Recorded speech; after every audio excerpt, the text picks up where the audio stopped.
दिया कि आज हम गायत्री मंत्र की महिमा, जो परम पूज्य गुरुदेव ने एक पुस्तक बहुत अच्छी अद्भुत लिखी है, गायत्री महामंत्र की अद्भुत सामर्थ्य। उसमें एक बहुत ही छोटा सा अंश है जिसमें एक बहुत ही विशेष जो मंत्र, गायत्री मंत्र के साथ एक गायत्री मंत्र की महिमा का एक मंत्र आप सभी लोगों ने पढ़ा होगा, स्तुता मया वरदा वेद माता वाला। उस मंत्र की महिमा के बारे में बताया गया है, जो जिससे बहुत सारे लोग थोड़ा अनभिज्ञ भी हैं, और जिन्होंने पढ़ा होगा वो अवश्य जानते होंगे। उसका जो टाइटल है वो गुरुदेव ने इस तरीके से लिखा है कि सब कुछ मिल सकता है इस मंत्र से। तो इसी का आज हम अध्ययन करेंगे, स्वाध्याय करेंगे और आपके सामने प्रस्तुत करेंगे। तो उससे पहले हम एक बार सस्वर गायत्री मंत्र के साथ में शुरू करते हैं सत्र को। ओम भूर्भुवः स्वः तत्सवितुर्वरेण्यं भर्गो देवस्य धीमहि धियो यो नः प्रचोदयात्।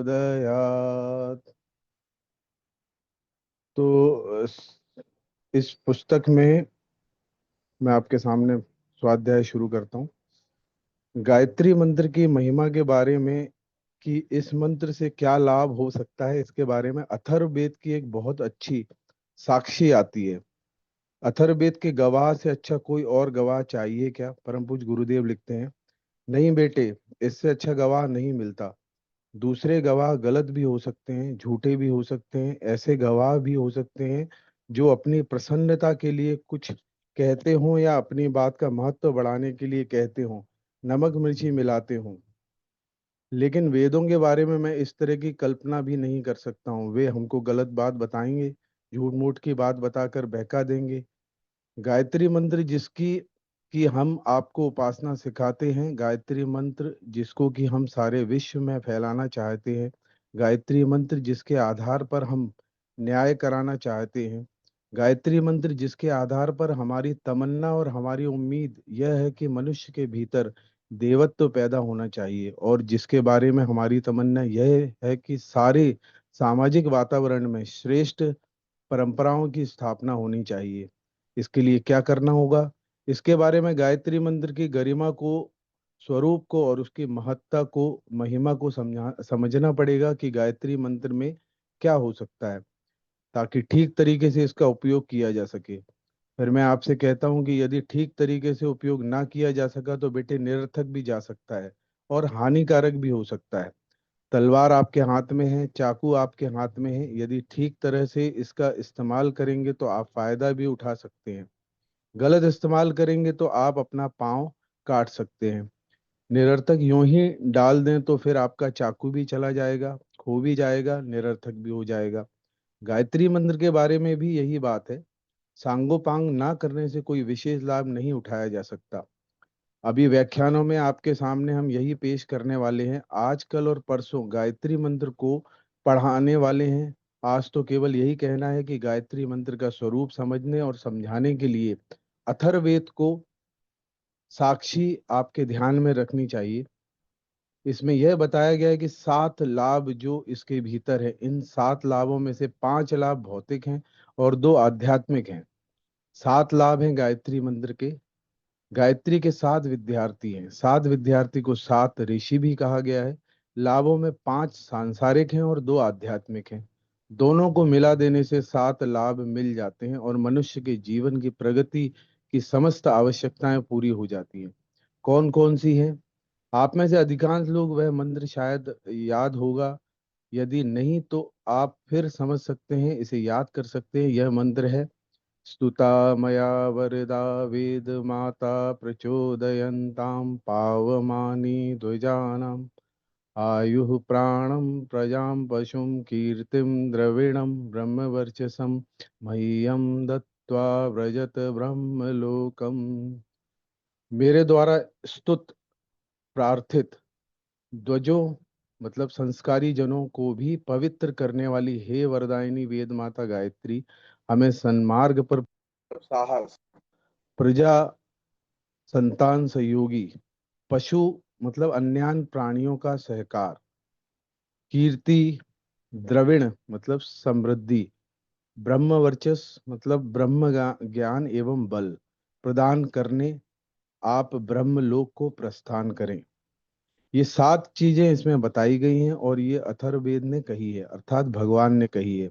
अगर बात वेद को मानते हो तो इसमें भगवान की वाणी कह सकते हैं, और अगर आप पौरुष वेद मानते हो तो ऋषि कह सकते हैं। बहरहाल ये ऋषि हो अथवा भगवान, दोनों में से जो भी हो, आपको 7 चीजें मिलने का वायदा करता है, वचन देता है और कसम खाता है कि गायत्री मंत्र को भी 5 मुखी बताया गया है। आपने ऐसे फोटो भी देखे होंगे, हमारे यहाँ से ही छपते हैं, जिसमें एक ही मुख होता है गायत्री का। इसे हम बताएंगे पीछे आपको, लेकिन ऐसे भी फोटो आपको बाजार में मिलते हैं जिसके गायत्री के 5 मुख बताए गए हैं। जिसमें गायत्री के 5 मुख बताए गए हैं, 5 भौतिक लाभ हैं। क्या क्या भौतिक लाभ हैं? तो गुरुदेव सबसे पहला लाभ बताते हुए कहते हैं दीर्घ जीवन। भौतिक लाभों में बताया गया है आयु, आदमी का दीर्घ जीवन। आदमी गायत्री उपासना से दीर्घजीवी बन सकता है। तो क्या साहब ये ठीक है? क्या यह कोई दवा है? क्या यह कोई कायाकल्प है? क्या ये कोई चीज है? जैसे कि अमेरिका में मरा हुआ आदमी किसी नीचे तहखाने में रखा हुआ, ठंडक में रखा हुआ है, और यह उम्मीद की गई है कि इतना समय विश्राम कर लेने के बाद में उसके शरीर को रिलीफ मिल जाएगा, सहायता मिल जाएगी। हम जब उठाएंगे तो मरा हुआ आदमी जिंदा हो जाएगा। तो साहब क्या ये इसी तरीके का प्रयोग है लंबी जिंदगी का, या कोई इसमें जादू है या कोई दवा है? बेटे कोई जादू नहीं है इसमें। दीर्घ जीवन के लिए, दीर्घ जीवन के लिए और बीमारी से बचाव के लिए किसी जादू की जरूरत नहीं है। केवल एक ही जादू की जरूरत है, जिसके शिक्षण का नाम है संयम। अगर आपके जीवन में संयम आ जाए तब निश्चित रूप से आप निरोगी भी रह सकते हैं और दीर्घजीवी भी रह सकते हैं। दीर्घ जीवन तो हमने बिगाड़ा है, अल्पायु और बीमारियों तो हमने खरीदी हैं। ये खरीदी नहीं, बुलाई गई हैं। जल्दी मौत हमने बुलाई है और बीमारी को भी हमने बुलाया है। सृष्टि के किसी जानवर के पास बीमारी नहीं आती। सब जानवर पैदा तो होते हैं, जवान भी होते हैं, बुढ़े भी होते हैं, और समय आता है तो मौत के मुंह में भी चले जाते हैं। पर बीमारियों का जैसा हमला मनुष्य पर होता है वैसा किसी प्राणी के ऊपर नहीं होता। क्या वजह है बता दीजिए भाई साहब? कोई वजह नहीं, केवल एक ही वजह है, दूसरे प्राणी प्रकृति से प्रेरणा से संयमशील जीवन जीते हैं, मर्यादाओं में रहते हैं, कायदा कानून मानते हैं, प्रकृति की आज्ञाओं का उल्लंघन नहीं करते हैं। और आदमी पग पग पर उल्लंघन करता रहता है और असंयम बरतता रहता है। असंयम ना बरते तो प्रकृति की प्रेरणाओं के आधार पर चलने के लिए अपने आप को रजामंद कर ले, तो आप विश्वास रखिए, ना आपको बीमारी होने की जरूरत पड़ेगी, ना आपको जल्दी मरने की उतावली होगी। जल्दी मरने की उतावली करने की जरूरत नहीं है। हकीम लुकमान ये कहते हैं कि आदमी अपने मरने के लिए कब्र खोदता रहता है जवान की नोक से। जवान की नोक से हम कब्र खोदते हैं अपने मरने के लिए और अपने को गाड़ने के लिए। लुकमान के मुताबिक हम कैसे रहते हैं? जीभ की ओर इशारा उनका असंयम से था, जो हमारे प्रत्येक हिस्से में समाया हुआ है। केवल जीभ से ही इसका ताल्लुक नहीं है, दूसरी इंद्रियां भी ताल्लुक है। दूसरी इंद्रियों से ही ताल्लुक नहीं, हमारे रहन सहन से, उठने बैठने से, चलने फिरने से, विचार करने से तक समस्त जीवन से ताल्लुक है। गायत्री मंत्र की प्रेरणा, गायत्री मंत्र का लाभ हमको यह बताता है कि हम दीर्घ जीवी हो सकते हैं और निरोगी रह सकते हैं। शर्त यही है कि गायत्री मंत्र किसी तरीके से हमारे शरीर में अप्लाइड होना चाहिए। किस तरीके से प्रयुक्त होना चाहिए यह भी जानना चाहिए। गायत्री मंत्र के साथ साथ कुछ सिद्धांत जुड़े हैं, सिद्धांत के कुछ परिणाम जुड़े हुए हैं। पहले आप समझिए उन्हें, प्रत्येक आध्यात्मिक का वर्ग और पक्ष आदमी को कुछ सिद्धांत समझाता है। सिद्धांतों को प्रयोग करने के बाद लाभ होते हैं। कोई चीज हम खाते हैं, खाने के बाद हम खून बनता है, खून बनने के बाद ताकत आती है। नहीं साहब, खाना खाने के बाद ही ताकत आती है। बेटा ऐसा नहीं हो सकता। खाने का खून बनता है, खून के बाद में ताकत आती है। उसी तरह जब हम गायत्री मंत्र जपते या उपासना करते हैं, उससे हमारे जीवन में कुछ सिद्धांतों का समावेश होता है, कुछ आदर्श हमारे जीवन में प्रवेश करते हैं। आदर्श सिद्धांत जीवन में प्रवेश कर जाते हैं तो उसके फल स्वरूप सुख मिलते हैं, सुविधा मिलती है। मशक्कत करते हैं तो मशक्कत करने के बाद में पैसा मिलता है। पैसे के बदले हम सामान खरीद लाते हैं, पैसे के बदले हम मिठाई लेते हैं, पैसे के बदले हम खिलौना खरीद लेते हैं। नहीं साहब, मशक्कत के बिना खिलौना मिलता है। मशक्कत के बिना बेटे खिलौना मिलना बड़ा मुश्किल है। मशक्कत के बदले में अनाज किसान तो दे देता है, पर यहाँ कपड़े की दुकान वह आपको कहाँ से देगा? वह पैसा दे देगा, पैसे देने के बाद आप चीज खरीद सकते हैं, आध्यात्मिकता का लाभ आपको सीधे नहीं मिलता। गायत्री मंत्र का जप किया और सीधे आपको चीजें मिली, ऐसा नहीं हो सकता। विद्या पढ़ी और नौकरी मिल गई, यह बात तो ठीक है, स्कूल जाने के बाद विद्या पढ़नी पड़ती है। नहीं साहब, स्कूल में घुसते ही नौकरी मिल जाती है? नहीं बेटे, स्कूल में घुसते ही नौकरी नहीं मिल जाती। स्कूल में घुसना पड़ता है, स्कूल में घुसने के बाद हम उसका अध्ययन करना पड़ता है, फिर अध्ययन करने के बाद नौकरी मिलती है। मंत्र जब भी ऐसा ही है। बेटे मानता क्यों नहीं है? गायत्री मंत्र का जप करने का उद्देश्य आदमी के विचार में और आदमी के चिंतन में हेर फेर होना चाहिए। आदमी का व्यक्तित्व और आदमी का चिंतन परिष्कृत होना चाहिए। अगर ऐसा हो गया तब आपको लाभ मिल जाएगा, चाहे संसारिक हो या आध्यात्मिक। अगर आपके जीवन में हेर फेर नहीं हुआ तो कुछ लाभ नहीं मिलेगा। अगर आपके जीवन में गायत्री उपासना से कोई हेर फेर उत्पन्न नहीं किया, अगर आपको कोई प्रकाश नहीं दिया गया, तो आपका जीवन जैसे सामान्य मनुष्य का घिनौना और पिछड़ा हुआ होता है, उसी स्तर का घिनौना और पिछड़ा जीवन होगा। तो मैं आपसे कहता हूं कि कोई भी मंत्र जिसमें गायत्री भी शामिल है, जिसमें रामायण भी शामिल है, जिसमें गीता भी शामिल है, आपके लिए कोई खास फायदा नहीं कर सकते। गायत्री मंत्र जब शरीर में प्रवेश करता है तो किस रूप में आता है? वह संयम के रूप में आता है। आदमी संयम होता है, संयमी होता है। जब संयमी होता है तो संयमी होने के पश्चात दीर्घजीवी हो जाता है, बहुत दिन जिंदा रहता है, निरोगी रहता है। कैसे जिंदा रहता है? वैसे बेटे ढेरों आदमी हुए हैं प्राचीन काल में जिन्होंने लंबी जिंदगी पाई और मौत के मुंह में छुटकारा पाया। प्राचीन काल में क्या क्या नाम थे उनके, बताइए? चलिए आपको नाम बता देता हूँ। आपके सत्यवान का नाम सुना होगा। मौत उसके नजदीक आ गई थी और कह रही थी कि भाई साहब 1 साल के अंदर आप जिंदा नहीं रह सकते, लेकिन उसने सावित्री का वर्ण किया। सावित्री का वर्ण करने के बाद लंबी उम्र तक जिए और मौत उनसे भाग गई। क्यों साहब, यह हो सकता है? हाँ बेटे, हो सकता है। प्राचीन काल में होता था और अभी भी हो सकता है।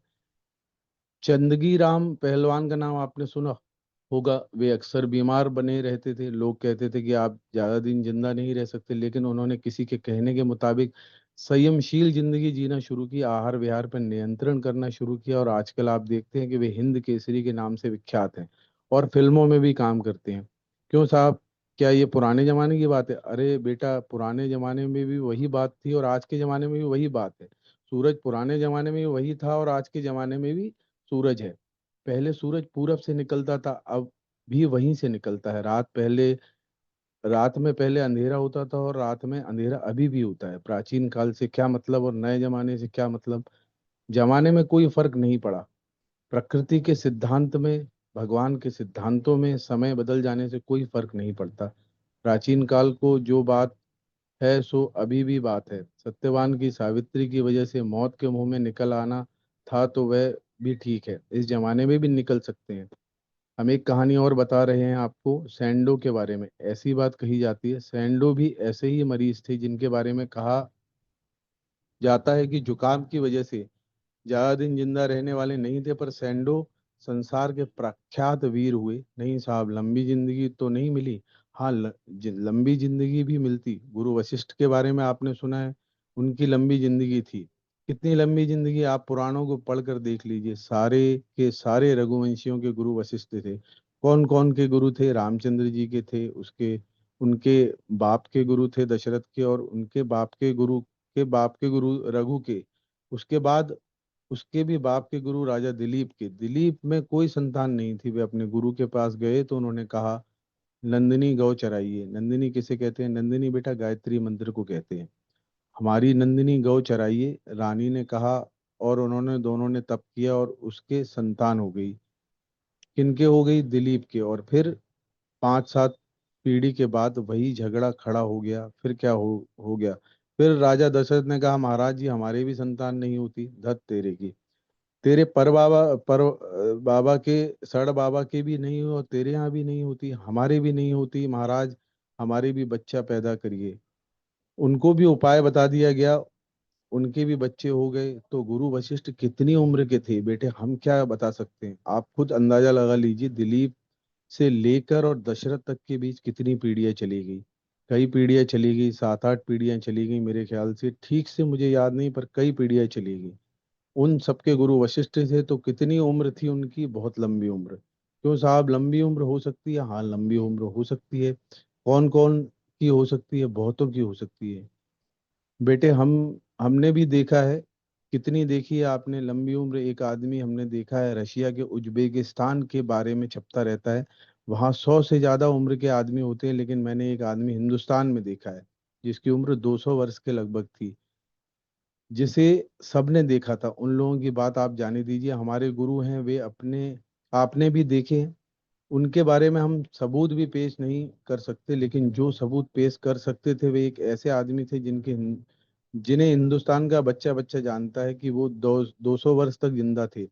बनारस हिंदू विश्वविद्यालय की स्थापना के समय मालवीय जी जिन महात्मा को लेकर गए थे, उनका नाम स्वामी कृष्णानंद था। स्वामी कृष्णानंद के बारे में यह अफवाह है कि जब जब बर्फ पिघलती है तो वे उठ खड़े हो जाते हैं, और जब बर्फ जमने लगती है तो उसी में जम जाते हैं।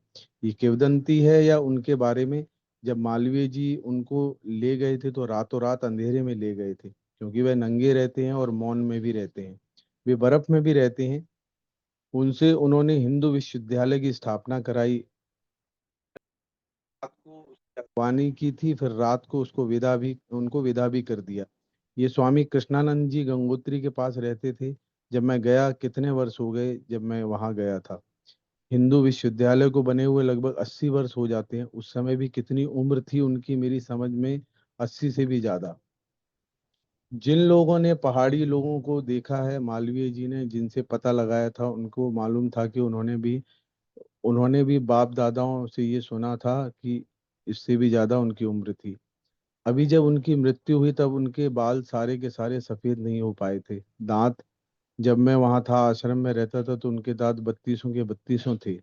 एक भी दांत कमजोर नहीं हुआ था। 80 वर्ष के तो आप मानेंगे ही, 80 वर्ष तो हिंदू विश्वविद्यालय को बने हो गए। तो वे बच्चे थे क्या, 6 महीने के? नहीं बेटे, तब भी बूढ़े थे।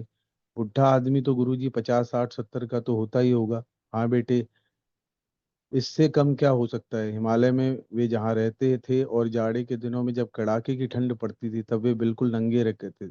बीमार थे? नहीं, बीमार नहीं थे, बिल्कुल हट्टे कट्टे थे और ऐसे मजबूत थे कि उनकी कलाइयों और हाथ पैर में कोई फर्क मालूम नहीं पड़ता है।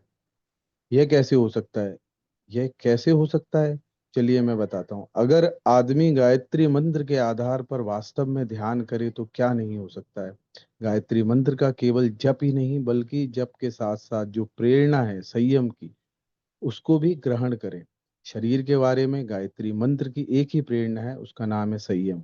व्यक्ति संयम बरतेगा, चाहे आ हो चाहे बा हो, चाहे संत हो चाहे संत ना हो, लंबी जिंदगी पा ही लेगा। अथर्ववेद की साक्षी या गवाही 100% सही है। बोले परम पूज्य गुरुदेव की जय। तो ये जो एक गायत्री महिमा का एक मंत्र था, आज हमने इसके बारे में, इसके पहले दीर्घ जीवन, जो उस मंत्र के अंदर जब हम पढ़ते हैं तो उसमें 7 गुणों में से एक दीर्घ जीवन है, उसके बारे में हमने पढ़ा था। अब इसी तरीके से हम अगले सत्र में, अगले दिनों में, उसका जो दूसरा गुण है दिव्य प्राण, और उसके बाद उसके जो अन्य 7 गुण हैं उसके बारे में भी एक एक करके बताएंगे। बहुत ही अच्छी पुस्तक है, आप सीधे भी पढ़ सकते हैं। गायत्री महामंत्र की अद्भुत सामर्थ्य है। अगर सीधे समय ना मिले तो आप इस स्वाध्याय सत्र से जुड़ें। तो हम हर दिन, इसके बाद तीसरा नंबर है श्रेष्ठ प्राण का, इसके बाद पावन यश का। इस तरीके से पूरे 7 गुणों के बारे में उन्होंने इस तरीके से डिटेल में गुरुदेव ने लिखा है, और बहुत ही सुंदर लिखा है। जैसे कि आज हमने पढ़ा कि दीर्घ जीवन का कितना बड़ा सूत्र उन्होंने बताया कि संयम एक बहुत बड़ी चीज है। सिर्फ मंत्र जपने या मंत्र पढ़ने से कोई हमें आशीर्वाद नहीं मिलता, बल्कि हमें उसके संयम रूपी जो संदेश है उसको अपने जीवन में उतारना पड़ेगा। जब संयम रखेंगे तो अपने आप हमें दीर्घ जीवन मिलेगा। तो अब इस सत्र के अंत में अगर कोई सुझाव या कोई प्रश्न या कोई भाई बहन कुछ कहना चाहें तो एक बार, ने माइक ऑन कर दिया उनका, तो आप बोल सकते। अगर कोई सुझाव नहीं है या किसी को कोई प्रश्न नहीं करना है तो आप वैसे भी बोल सकते हैं। आपको कैसा लगा हमें इसी तरह से पढ़ के, और आपको उससे प्रेरणा मिलती है क्या, आपको अच्छा लग रहा है? ऐसा भी आप फीडबैक दे सकते हैं। जी भाई साहब, मैं सचिन जी। बोल रहा वो अच्छा, ये बहुत आपका है, आप थोड़ा सा, आपसे अनुरोध है, थोड़ा सा उसको शायद आपका नाम गलत लिख गया है, उसको अच्छा। आप ठीक कर लेना। जी जी। ठीक है भाई साहब, जी कर बताइए सचिन भैया। जी, बहुत अच्छा लगा हमें तो। ये अपन मतलब जो स्वाध्याय चला रहे हैं उसमें ये तो जरूरी करना ही है अपन को, गायत्री मंत्र के बारे में या गायत्री महाविज्ञान से बताना है लोगों को। अभी जी बिल्कुल। मैं कल ये आए थे, कल कल ही अपने छोटे भाई को जोड़ने की कोशिश की है। तो अभी आप वो जुड़ा तो है, तो हम सोच रहे हैं वो साधना नहीं तो कम से कम सुबह नहीं तो शाम के समय तो जुड़े। वो बहन से भी बोला है, बड़ी बहन से। तो बिल्कुल, हमने बहुत ही सुंदर। घर से ही शुरुआत की है अपने। अरे और इससे अच्छा तो हम कुछ नहीं। दोनों हम दोनों पति पत्नी तो सुन ही रहे थे। अभी वो थोड़ी चली गई कहीं पे। नहीं तो हम चारों। नहीं, बहुत अच्छा है। अब आपने बिल्कुल, कल ही हमने आपसे अनुरोध किया था और आज ही से आपने शुरू कर दिया, इससे अच्छा कुछ हो ही नहीं सकता। और आपसे भी अनुरोध ये है कि आप भी तैयारी करें। स्वाध्याय तो आप लोग करते ही हैं, पर छोटे छोटे ऐसे अंश अगर आपको अच्छे लगे, प्रेरणादायक लगे, तो आप सिर्फ 2-3 घंटे पहले हमें बता दें, सूचित कर दें, तो हम वैसा विषय रख के और आप भी प्रस्तुत कर सकते हैं सबके सामने। हाँ, है और ना? आज 11 के दिन हमारे यहाँ समूह साधना होती है। तो जी। वो मंदिर पे भी एक हमने आज अब पढ़ा वो लेख। हमने कहा अब अपन को गुरु जी की बात करनी है, अपनी तो बहुत होती रहती है आप लोगों से प्रेरणा लेकर। जी जी। एक अखंड ज्योति का एक लेख पढ़ा, 24 गायत्री मंत्र, वो 5 महामंत्र के बाद में। अरे वाह, बहुत सुंदर। तो अभी क्या आप मतलब पढ़ने के इच्छुक हैं या बता रहे हैं वैसा? नहीं नहीं, पढ़ा हमने भी। अब ये हम क्या है अच्छा, आपने मतलब। पढ़ लिया है ना वहां पे? चलिए, तो आप वैसी कोई तैयारी अगर हो ना, तो आप हमें हाँ, जब भी कल नहीं परसों में सूचना दे देंगे, तो फिर आप यहाँ पे भी बोल देना तो और अच्छा लगेगा। नहीं, अभी स्वाध्याय हमारा अच्छा ठीक नहीं है, मतलब नहीं, कोशिश कोई कर रहे बात नहीं, इसमें ऐसा कुछ नहीं है होता कि आप बहुत अच्छे से बोलेंगे तो ही। आप जैसे बोल सकते हैं वैसे, लेकिन देखिए भाव होना चाहिए। बस आप पढ़ रहे हैं ना, तो आप पहले पढ़िए, खुद समझिए, फिर उसका हैं। थोड़ा सा सार आपको समझ में आ जाता है ना, तो उसमें भाव बन जाता है। तो वैसे आप पढ़ के सुनाएंगे ना, तो अच्छा लगेगा। मतलब लोगों को सार भी आखिरी में जैसे पता लग जाए कि भाई दीर्घ जीवन सिर्फ संयम से मिल सकता है। आप गायत्री मंत्र जपते रहेंगे तो उससे आप सोचेंगे कि आप दीर्घ जीवी हो जाएं, ऐसा मुश्किल है। तो गुरुदेव ने लिखा भी इतना अच्छा है कि हमें कुछ ज्यादा बताने की जरूरत भी नहीं पड़ती। उनकी लिखावट को ही हम यथावत बता देते हैं ना, तो भी हमें बहुत आसानी से समझ में आ जाता है। और चलिए, वही और तो जी। अभी बताया ही था वहां पे टीकमगढ़ में उन्होंने कि मैं व्यक्ति नहीं विचार हूँ। मेरा विचार मेरे बिल्कुल, में है, स्वरूप। बस उसी की प्रयास कर रहे हैं हम लोग कि सब लोगों तक वो उनके विचार जो हैं उनके रूप में पहुंचते जाएं। जी, प्रणाम भाई साहब। प्रणाम भी। तो हेलो। और कोई अगर नहीं बोलना चाहता है तो फिर हम। हाँ, हेलो भैया। जी दीदी। जी हाँ, प्रणाम भैया। मैं प्रतिज्ञा बोल रही हूँ, प्रतिज्ञा शिलाकारी। जी तो प्रणाम जी। मुझे आज मैं हाँ, प्रणाम। मैं आज पहली बारी इसमें जुड़ी हूँ। तो जी मुझे बहुत अच्छा लगा सुनने से, क्योंकि क्या होता है, पढ़ भी सकते हैं डायरेक्ट, लेकिन क्या होता है कई बार हमारे पास टाइम ऐसा फंसता है कि हम कहीं ऐसी जगह हैं। लेकिन आप लोगों का ये जो प्रयास हो रहा है ना, स्वाध्याय ऑनलाइन, इससे हम कहीं भी हों, उससे ये होता है हम तुरंत अपने मोबाइल को ईयरफोन लगा के सुन सकते हैं। तो ये हमें बहुत अच्छा वो लगा कि अगर नहीं भी पढ़ पा रहे हैं तो कम से कम हम सुन लेते हैं। तो हमें एक बहुत अच्छा प्रेरणादायक लगा ये चीज। अच्छा प्रयास जी लगा, जी। सराहनीय और बहुत लाभदायक है हम सभी के लिए जो श्रोतागण है। और कई लोग बस ऐसे दीदी हैं आप। जैसे हम। हाँ, जैसे हम कहीं कहीं छोटी छोटी जगह, मतलब आसपास के गांव में जाती हैं हम लोग। तो वहां पे अगर हम ये लिंक उन लोग को भेजें, तो वो पढ़ के उतनी शुद्ध हिंदी नहीं है कि वो समझ पाए। तो कम से कम जैसे आपने पढ़ के बताया, उसका विश्लेषण किया, तो उससे क्या होता है, थोड़ा थोड़ा करेंगे तो वो सुनने से ज्यादा अच्छे से उन लोग के अंदर वो बैठेगा और वो समझेंगे, अपने आचरण में लाएंगे।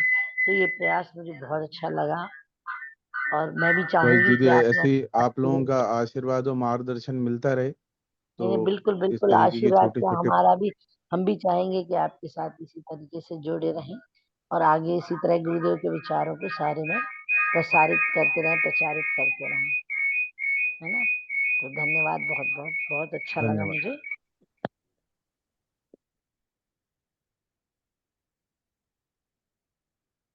कमलेश भैया हैं क्या?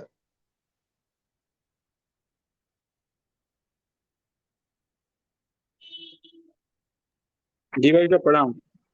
प्रणाम भैया। तो शांति पाठ करें फिर, जी भाई अगर साहब प्रणाम। और हाँ कोई जी।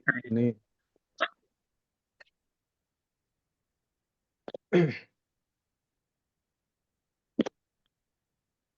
तो आप करेंगे साथ में? जी भाई साहब बिल्कुल। हम भी करेंगे भैया। अरे वाह, बहुत बढ़िया पप्पू भैया, प्रणाम। प्रणाम भैया, चलिए तो प्रणाम। सभी मिलके शांति पाठ करते हैं, क्योंकि 9:30 भी बिल्कुल बज बिल्कुल गए। बिल्कुल जी भैया। चलिए। ओम ओम द्यो द्यो शांति शांति अंतरिक्ष अंतरिक्ष शांति शांति पृथ्वी पृथ्वी शांतिरापः शांतिरापः शांति शान्तिरोषधयः रोषधयः शान्तिः शांति वनस्पतयः वनस्पतयः शांतिर्विश्वे देवा देवा शान्तिः शांति ब्रह्म ब्रह्म शान्तिः शांति सर्वं सर्वं शान्तिः शांति शान्तिरेव शांतिरेव शान्तिः शांति सा सामा शान्तिरेधि। शांतिरेधि। ॐ ओम शान्तिः शांति शान्तिः शांति शान्तिः शांति सर्वारिष्ट सर्वादृष्टिर्शान्तिर्भवतु। सुशांतिर्भवतु। चलिए सभी को प्रणाम, शुभ रात्रि। प्रणाम। जी भैया, आज का समय का सही सदुपयोग हुआ 9:30 बजे तक। जी भैया, बस ऐसे ही समय पे अपन शुरू करेंगे तो समय पे ही बिल्कुल आप लोगों के बिल्कुल, हम सहयोग से क्या है, समापन भी हर दिन से कोशिश बहुत करें। जल्दी, कोई दिन 9 बजे 9:20 पे भी समापन हो जाता था। आज जी सही जी। है 9:30 के बाद। ये पूरा प्रयास यही है कि समय का सही मतलब समन्वय हो, बिल्कुल। शुरू भी सही समय पे हो। तो इसलिए आज आपसे लेकिन एक और बहुत छोटा अच्छा सा लगा। सभी लोगों से अनुरोध है हाँ, कि थोड़ा सा 2-3 मिनट पहले जुड़ जाएंगे अगर आप लोग, जी तो और मतलब अच्छा हो जाएगा। जी, हाँ हाँ, ये ठीक है बात भैया, है। हाँ, बिल्कुल। सभी को शुभ रात्रि। जी भैया, जी प्रणाम। प्रणाम भैया।